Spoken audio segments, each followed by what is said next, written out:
approval, sila gid ang ma-approve ni. So, nana mo atong resolution, appeal mo to mo nang siya, makabantay mo.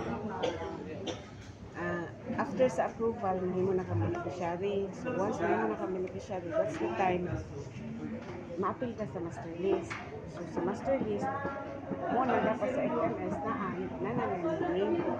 May question mo ano yung ano, nakabayad man na sila wala man sila sa master list.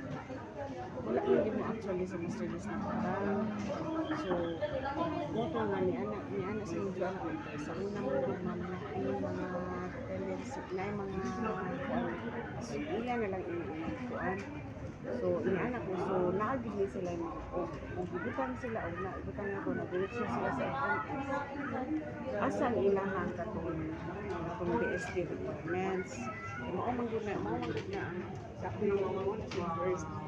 first step mo na itong LHB, mo na kang beneficiary. Then after, masud na ka sa master list. So, once masud na ka sa master list, officially, buwan na ka ng beneficiary na ka sa city.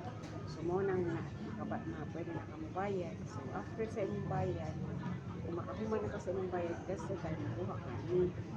So, mo na, kung makita ninyo sa requirements diri, appeal with siya, appeal with ang photocopy sa master list. Kitanaon man na mo, kung naabay mo nga din ha.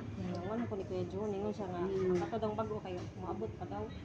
Di ayaw pa yung maabot, kaya nga no, ang buwan ani mo na kung mabalik mo buwan na lang sa latong para sa testing, kaya nga man yung papel. Wa gyud o maura ni inyong papel, so sa ato pa wala mo makadawat sa katutuan.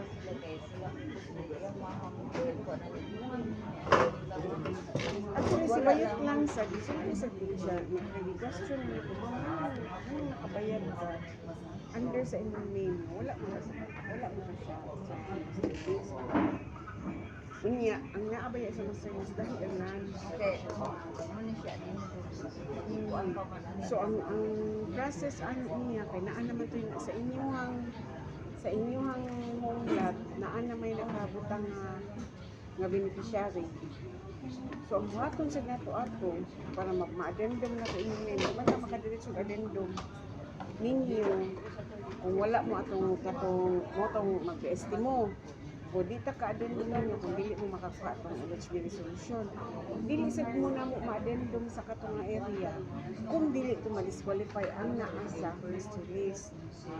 Panalitan, unsa ni nga black inyo nga black 16 lot 22. So nay naka-name dito nga lain. Kanya, ato ko siya i-disqualify. So, daghan gid ang process mo.